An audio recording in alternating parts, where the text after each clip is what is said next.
YouTube channel में फिर से आपका स्वागत है। आइए देखते हैं शिक्षा रोजगार से जुड़ी हुई खबरें। सिपाही बहाली में पहचान स्पष्ट करने के लिए 10 तक मौका। अभी तक मेरे चैनल को आपने सब्सक्राइब नहीं किया है तो सब्सक्राइब कीजिए, बेल आइकन दबाइए, वीडियो को दोस्तों में शेयर कीजिए।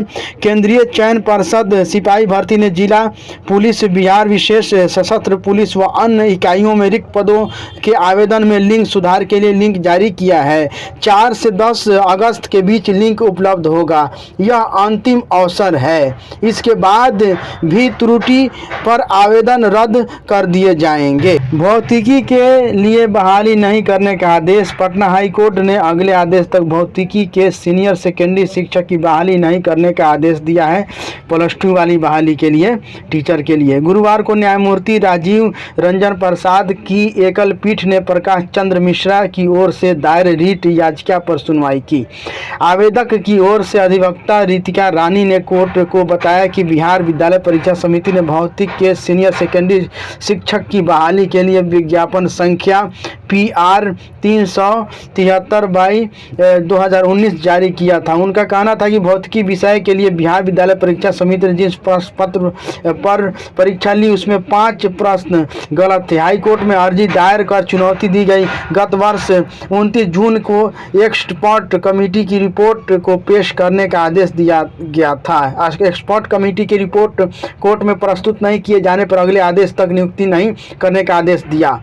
मामले पर अगली सुनवाई 17 अगस्त को होगी। मुख्यमंत्री महागठबंधन के नेताओं के साथ 5 को करेंगे बैठक। 4 लाख नियोजित शिक्षकों को मिल सकता है राजकर्मी का दर्जा, मिल सकता है, क्लियर नहीं है। राज्य के लगभग 4 लाख नियोजित शिक्षकों को राजकर्मी का दर्जा मिल सकता है। इस मामले पर मुख्यमंत्री नीतीश कुमार शनिवार को महागठबंधन दलों के नेताओं के साथ बैठक करेंगे।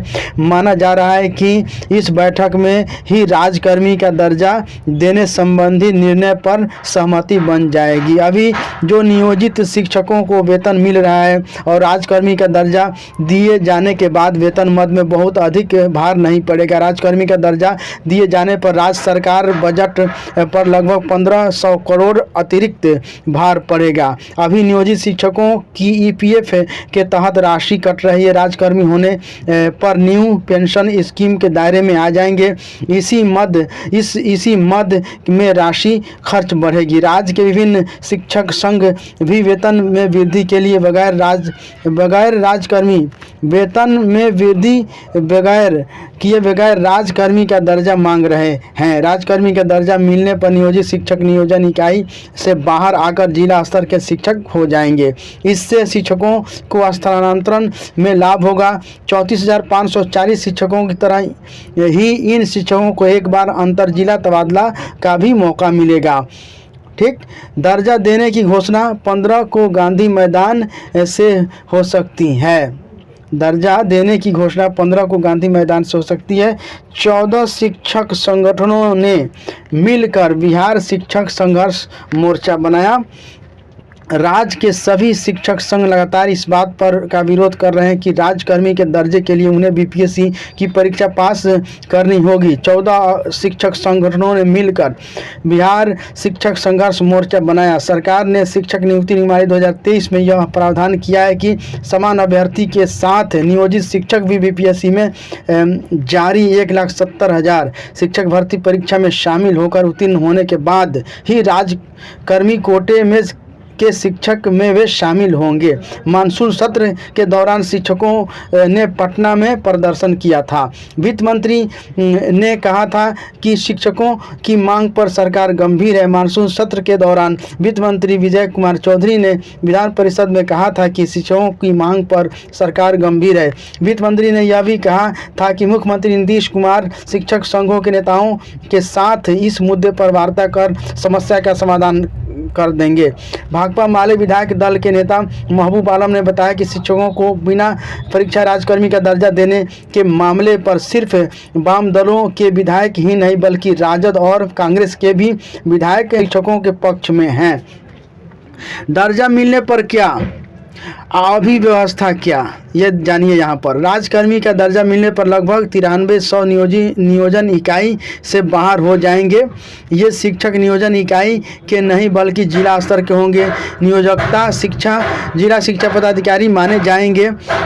जिला स्तर पर तबादले का मौका मिलेगा। अभिव्यवस्था क्या है? अभिनियोजित शिक्षक राज्य भर के लगभग 93 नियोजन इकाइयों के द्वारा नियोजित है। एक दूसरे नियोजन इकाई में ही तबादला का मौका मिलता है। इनको ईपीएफ के तहत राशि कटती है। राजकर्मी को दर्जा मिलने के बाद सारी सुविधाएं मिलने लगेंगी। शिक्षा दीक्षा शिक्षा विभाग के अपर मुख्य सचिव के पाठक औचक निरीक्षण में पहुंचे। अरवल मचा हड़कंप, 75% उपस्थिति होने पर ही इंटर का फॉर्म भर सकेंगे। शिक्षा दीक्षा 1 अगस्त से ऑनलाइन हाजिरी बनाने का था विभाग का आदेश। अभी सप्ताह भर और समय लगेगा।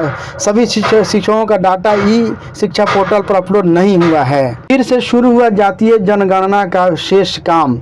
ऐप खोलने में आ रही समस्या।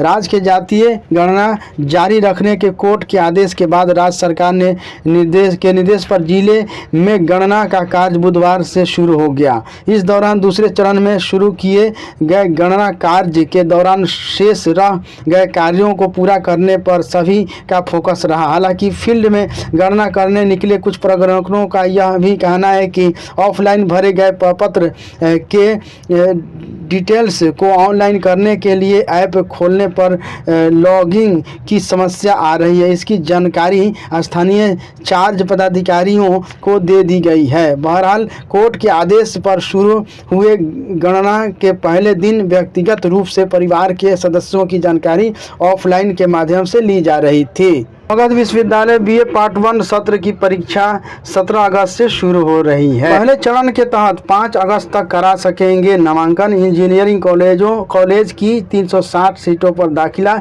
सिविल, कंप्यूटर साइंस और इलेक्ट्रिकल ब्रांच में बढ़ाई गई सीटें। पिछले सत्र में 240 सीटों पर हुआ था नामांकन, बढ़कर 360 हो गया। नामांकन संबंधित महत्वपूर्ण जानकारी। आवंटन लेटर डाउनलोड 5 अगस्त तक। पहले चरण के तहत नामांकन 3 से 5 अगस्त। दूसरे चरण का आवंटन लेटर 11 से 14 अगस्त। दूसरे चरण के तहत नामांकन 12 से 14 अगस्त तक होगा। थैंक यू फ्रेंड्स, फिर मिलते हैं नेक्स्ट वीडियो के माध्यम से।